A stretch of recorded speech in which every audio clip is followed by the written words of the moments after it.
Maadhimisho ya siku ya wanawake duniani yamekuwa yakifanyika tarehe 8 mwezi Machi kila mwaka kwa lengo la kuongeza uelewa zaidi kuhusiana na haki za wanawake kote duniani. Harakati za ukombozi wa mwanamke zilianza tangu miaka 1900 wakati wa mapinduzi ya viwanda, ambapo wanawake walipigania kupata haki sawa dhidi ya wanaume, ikiwemo kupata maslahi bora, kujihusisha na siasa, malezi ya watoto pamoja na usawa. Makala haya yameandaliwa kutoka Chuo Kikuu Huria cha Tanzania, ambapo wafanyakazi na wanafunzi wa chuo hicho wamepata nafasi ya kuongea na TBC1. Kwa muktadha wa Tanzania, watu wanasemaje kuhusu haki na usawa kwa wanawake? Kuna msemo kwamba kila mafanikio ya mwanamke mwanaume nyuma yake kuna mwanamke, lakini nafikiri ni vice versa. Ndio. Kwamba in the other way round, kwamba kila mwanamke anahitaji mwanaume kumsaidia na mwanaume anahitaji mwanamke kumsaidia. Na hata Mungu alipomuumba mwanaume peke yake akaona kwamba huyu hawezi kusurvive akiwa peke yake. Kwa hiyo akamwekea mwenzie, akamwita msaidizi. Lakini tukiendelea mbele kihistoria, kiteknolojia na nini, ni kwamba kuna mabadiliko yaliyotokea, kwamba ikaonekana kwamba kuna mgawanyo wa majukumu. Mgawanyo wa kimajukumu ambao sasa anakwenda kijinsia. Kwa mwanaume, kwa sababu ni muscular, kwa sababu ana nguvu, yeye atakimbizana na nyati, atakimbizana na swara, atakimbizana na tembo ili alete chakula nyumbani. Na mama abaki nyumbani awalee wale watoto, kwa sababu labda ya hali yake, labda ni mjamzito au ananyonyesha au anafanyaje, hawezi kwenda kukimbizana na swara. Kwa majukumu yakaanza hivyo. Kwa mama akaonekana ni wa nyumbani na baba ni kwenda kutafuta. Lakini jinsi tunavyokwenda, mabadiliko yanavyoendelea ya kiteknolojia, ya kimaendeleo, hata ya hali ya hewa, unakuta kwamba yale majukumu aliyokuwa anafanya mama peke yake kule nyumbani, hata mwanaume anatakiwa kusaidia. Na vile vile majukumu aliyokuwa anafanya baba ya kwenda kutafuta mkate, na mama pia anaweza akayafanya. Na wanapoyafanya wawili kwa pamoja, ndio unaposikia kwamba kila mwanaume aliyefanikiwa ni kwamba amepata usaidizi kutoka kwa mwanamke. Kwa hiyo wanafanya kazi sambamba. Hiyo ndio jinsia sahihi. Hiyo ndio jinsia sahihi. Sasa labda tuseme maendeleo yamekuaje? Wakati wa ukoloni nafikiri walianza kuintroduce kwa mfano elimu, lakini waliokuwa wanapewa kipaumbele zaidi ni wanaume. Kwa hiyo unaona kwamba wanawake bado wakazidi kuwa nyuma. Wanaume wakasonga mbele, wakapata shule, advance katika teknolojia, katika uelewa wa mambo mbalimbali, wanawake bado wakabaki nyuma. Kwa hiyo ikawa cement kwamba wao waendelee kubaki nyumbani. Sisi nisemaje? Bado kuna changamoto. Ila it takes wewe mwenyewe tu kupambana, kujipambania wewe mwenyewe. Lakini pia kwa sasa hivi kidogo kuna mwamko, wanawake tunapambana, tunatafuta fursa wenyewe, hatusubiri kupewa fursa. Lakini ukisubiri kupewa fursa, it's very hard. Kidogo sasa hivi kuna mwamko kutokana na mashirika mbalimbali ambayo yamekuwa yakihamasisha wanawake kupewa fursa na kupambana, lakini still zile tamaduni zetu za nyuma zinatubana kidogo. Kwa sababu kwa mfano mimi naweza nikawa na ndoto kubwa. Of course I'm a mom as well, na watoto wawili. So sometimes it's very hard. Bado kuna ile yani bado kuna ile kwamba wewe ni mama, yani kuna majukumu lazima tu uyafanye. So hata kama sometimes you need to sacrifice muda wako, ukaacha vitu vyako vingine ambavyo unapenda kuvifanya au ndoto zako nyingine kwa sababu tu wewe ni mama. So mfumo uliopo hauturuhusu kupambana, unaona, kufikia ndoto zetu kirahisi kulinganisha na wanaume. Kwa mfano mimi hapa na ndoto kubwa sana, lakini sometimes unakuta na bado na majukumu ya kulea.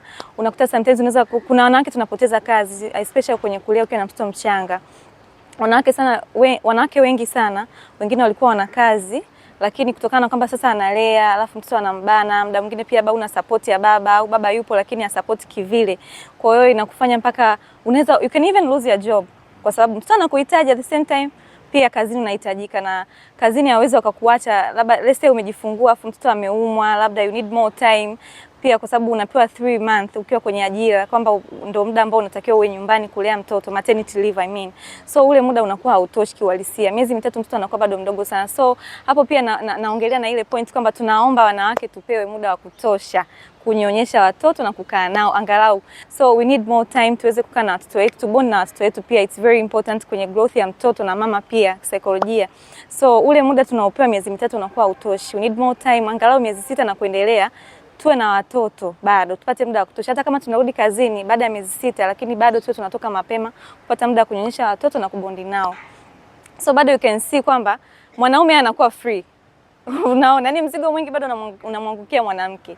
Nikija moja kwa moja kwa kuelezea mchango wa wanaume katika kuwainua au katika hii siku kuadhimisha siku ya wanawake duniani, niseme tu kwamba tukiangalia history tunaona sera zilianza kutungwa mwaka 1992. Tunafahamu kabisa viongozi walikuwa ni wanaume by that time.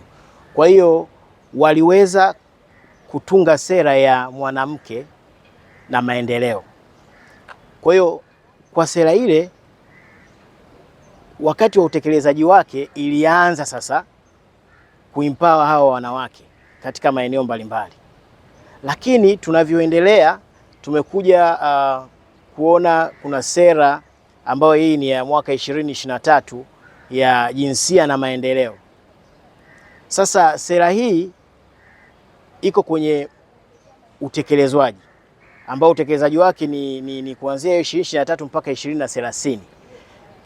Lengo kubwa ni nini? Ni kumletea mwanamke maendeleo ya kiuchumi, kielimu, lakini pia na kiuongozi. Na ndio maana sasa tunaanza kuona ziko nafasi ambazo wanawake za maamuzi wanawake wameanza kuzisimamia tu. Kwa hiyo tunaona kupitia hizi sera tunakwenda vizuri. Kubwa tu ninacho kiweza kusema ni kwamba hizi sera zisiishie kwenye makaratasi, isipokuwa ziingie kwenye utekelezwaji, na tunapoenda kuzitekeleza kwa vitendo ndipo tunapoenda kuona matokeo sasa ya kumempower huyu mwanamke. Kwanza kabisa kwa majina naitwa Happiness Alphonse Nkwizu, ni mwanafunzi wa Open University of Tanzania na chukua Bachelor of Law.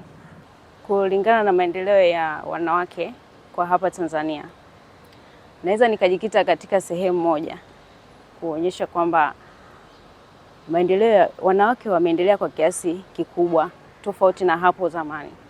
Kwa sababu sasa hivi tukiangalia kwenye elimu, idadi ya wasichana wengi wanaomaliza sekondari na shule za msingi ni wengi, na hata vioni pia wapo wanafunzi ambao wanawake wengi sana, wasichana ni wengi sana.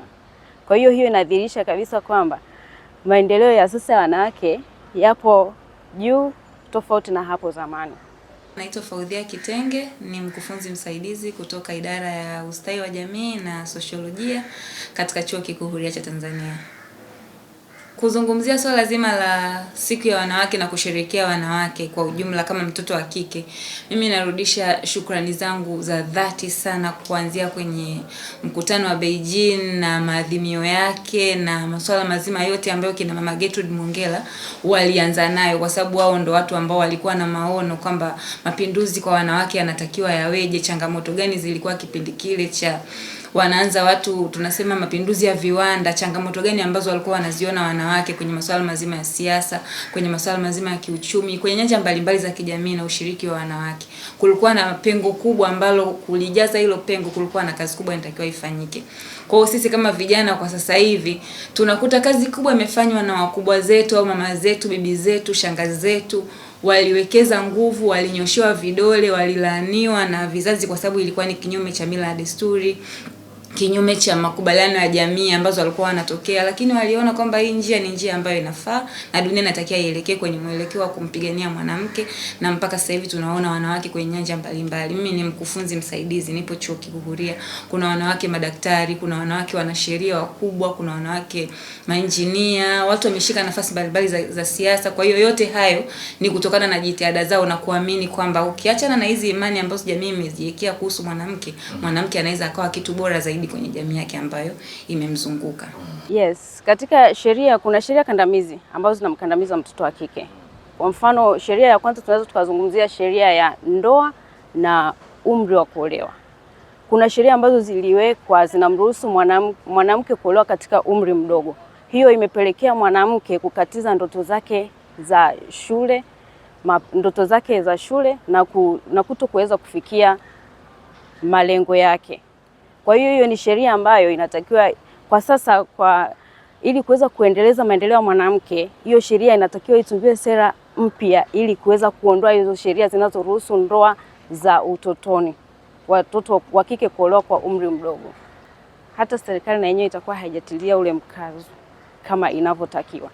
Lakini sasa tunavyoendelea, tukilinganisha na hapo zamani na hapa tulipofikia, na siku kama hizi ikitokea siku ya mwanamke duniani, sio kusherehekea tu. Lazima tutoe mijadala ambayo inaweza kuibua baadhi ya hisia za wanawake, na mijadala hiyo inaweza ikasaidia watu wawe wanaongelea kuhusu matatizo yanayompata mwanamke. Mijadala hiyo tunaweza tukazungumzia ukatili wa kijinsia, tunaweza tukazungumzia ndoa za utotoni, tunaweza tukazungumzia pia mwanamke kutokupewa nafasi ya kurithi ardhi.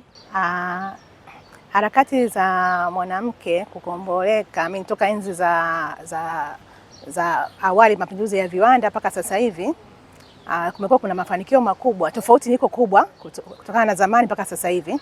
The issue ni kwamba sasa hivi at least wanaume pia nao wamekuwa na uelewa kwamba mwanamke ana nafasi kubwa katika jamii, hasa katika maendeleo kwa upande wote wa kiuchumi, hata kiteknolojia na pia hata kisiasa pia.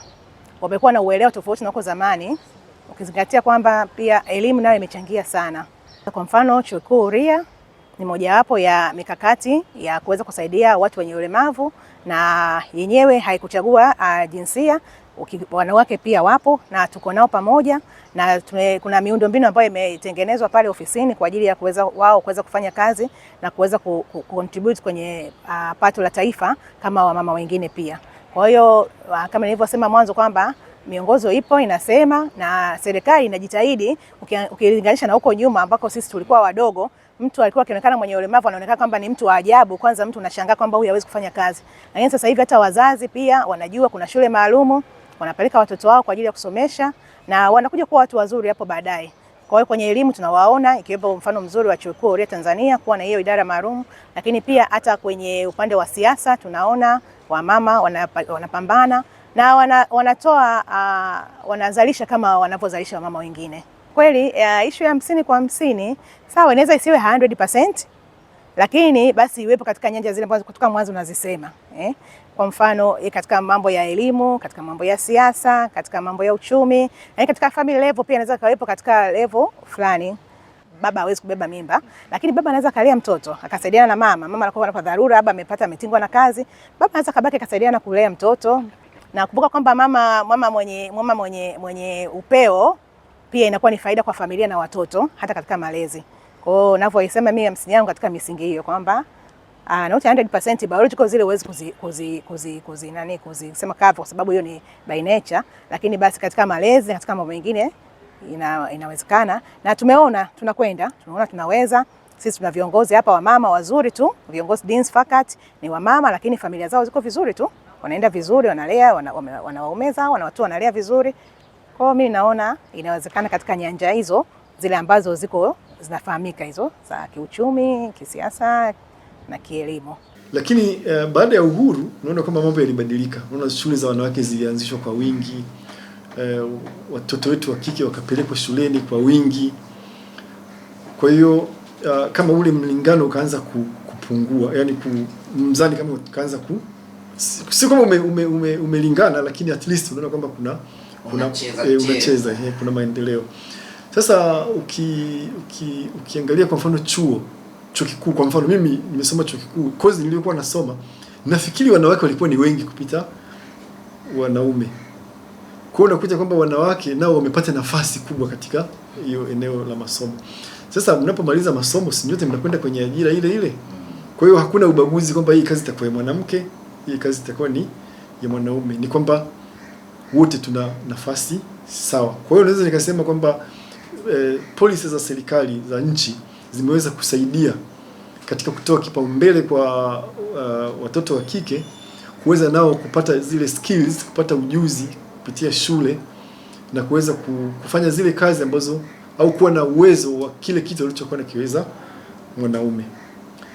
Sasa kuna swali huwa wanauliza, je, kuna uwezekano wa kupata 50 kwa 50? Kwa sababu sasa wanawake wamesha advance kupata skills, mpata elimu na nini. Je, unaweza kufika kwenye 50 kwa 50? Mimi nasema kwa mawazo yangu sasa, mimi nasema 50 kwa 50 inawezekana kabisa, na sioni kwa nini isiwezekane, kwa sababu kama wote tunakwenda shule ile ile, tunakwenda vyuo vile vile, tunapata ajira zile zile, ni kwa nini sasa 50 kwa 50 isiwepo? Inawezekana isiwepo labda kama in terms of qualification, kwamba labda huyu ana qualification kubwa kupita yule, lakini kama wote wana nafasi sawa, yani wana qualification sawa, wana ujuzi sawa, mimi sioni kwa nini 50 kwa 50 isiwepo. Kwa nini mwanaume atangulizwe mbele na mwanamke abaki nyuma, wakati wote wana qualities zinazofanana? Kwa mimi nafikiri inawezekana. Katika mifano mingi ipo, kama nilivyosema, kwenye vyuo sasa hivi utakuta wanawake na wanaume karibu wanalingana. Kuna kipindi nilikuwa nasikiliza matokeo ya either form 4 au 7, nikasikia wasichana wamefaulu zaidi kupita, yani namba ya ufaulu kwa wasichana ni kubwa kupita wanaume. Sasa kwa jinsi hiyo, kwa nini 50 kwa 50 isiwepo? Hata nani, ukichukulia mfano wa Rwanda, kwa mfano Rwanda, ile composition ya bunge nafikiri wanawake ni 63%, yani wanawake ni wengi kupita wanaume. Sasa sisi 50 inatushindaje? Katika maeneo ya afya tunao madaktari wengi wanawake, ukienda kwenye hizi local governments kuna madiwani wengi wanawake, na kuna mpango wa viti maalum nafikiri umesaidia at least ku uplift hiyo namba ya wanawake katika vyombo vya maamuzi, kuleta hiyo 50 kwa 50. Lakini mimi nafikiri hiyo haitoshi, inabidi wapambane, kwa sababu wameshapewa uwezo, wameshawezeshwa. Sasa inabidi wapambane, wasitegemee hizo nini wanaita upendeleo, viti vya upendeleo. Chuo Kikuu Huria kama taasisi ambayo inatoa elimu bila ubaguzi na ikizingatia zaidi pia kutoa kipaumbele kwa watoto wa kike, tunaona ni siku ambayo na mabadiliko ya kiteknolojia ambayo yanazidi kupa fursa mwanamke kuweza kupata elimu ya kijamii na pia kumnyanyua kwa katika fani ambayo anaiona inamfaa. Kwa hiyo Chuo Kikuu Huria cha Tanzania kinatoa elimu masafa. Huyu mwanamke tunayemuongelea sasa ambaye amekuwa hata kiteknolojia, mwingine ni mfanyabiashara tu wa duka lakini anataka kujiendeleza, ana uwezo wa kusoma akiwa pale pale dukani na akafanya fursa ya kupata mitihani, akapata cheti kitakachomtambulisha hata katika sehemu mbalimbali, akienda kwa ajili ya biashara, kwa ajili ya kupata utambulisho. Kwa hiyo ni nafasi kubwa kwao ukilinganisha na zamani. Alikuwa anabaki katika matunzo ya familia, jamii, anaangaliwa kama mama, lakini sasa anaangaliwa pia kama mama ambaye ana kitu cha ziada. Ndio ninavyoiona siku ya wanawake kwa mwaka huo 2026, tangu tukihesabu kutoka uhuru, tumepiga hatua kubwa zaidi. Safari ya mwanamke kufikia ndoto zake, mimi naiona inaanzishwa na mwanamke mwenyewe. Ndani yake kuna nini alichokiona na fursa ipi ameiona nje ya ule uwezo wake binafsi. Kwa hiyo safari ya mwanamke imepewa nafasi kubwa kielimu, kimazingara, ni yeye mwenyewe kuchukua hatua. Tukiangalia uwekezaji ni wa hali ya juu sasa hivi. Ni yeye mwenyewe sasa kuweza kuona hata fursa alionayo katika kile chombo chake cha mawasiliano tu, simu ni fursa. Tunaona matangazo mengi yanatangazwa, wanawake mnaona fursa hii, mjisajili na kuweza kupata ile usajili halali kisheria. Utamfikisha pale anakotaka kufika. Asijifiche katika vitu vya rahisi vya muda mfupi.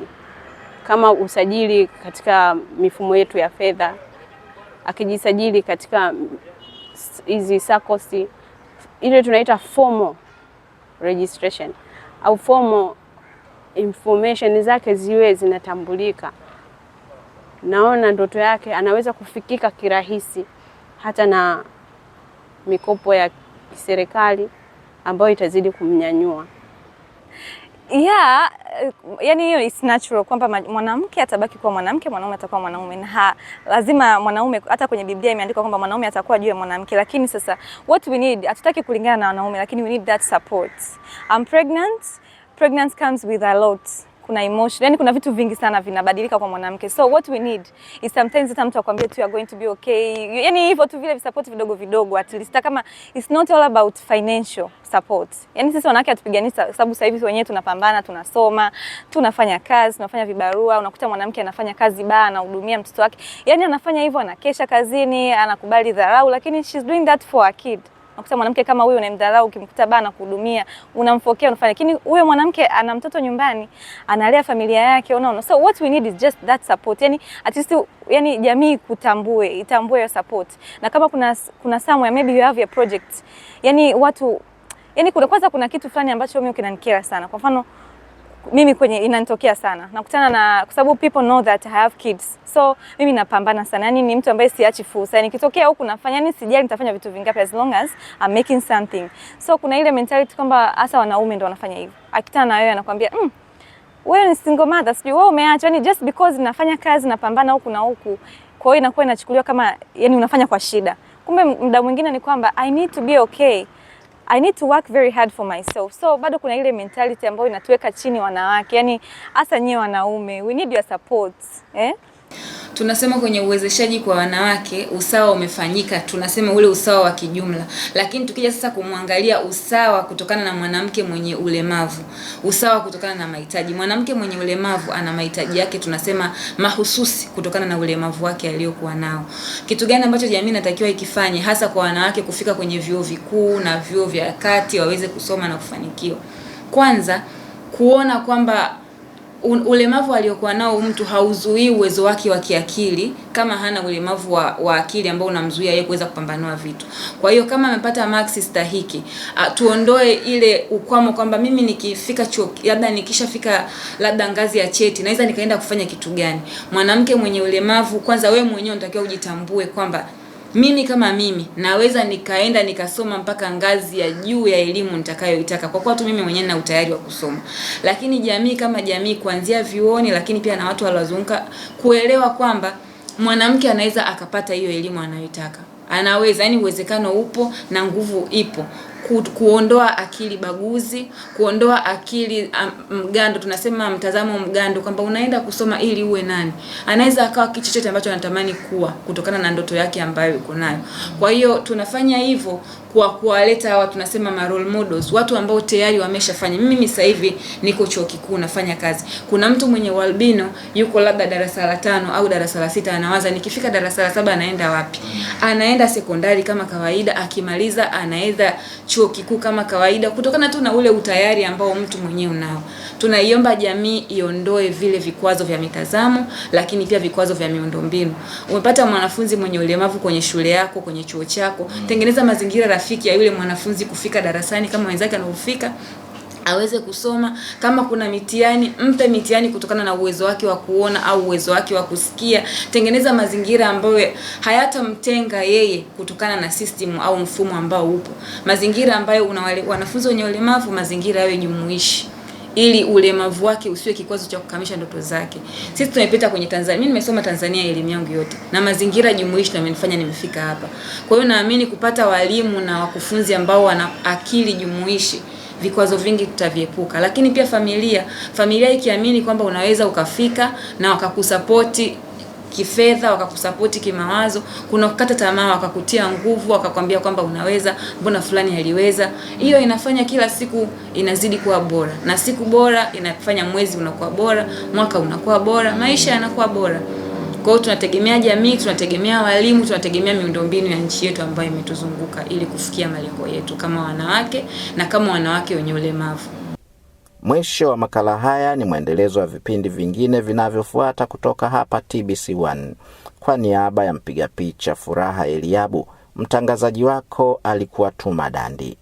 Mara nyingine, wakati mwingine.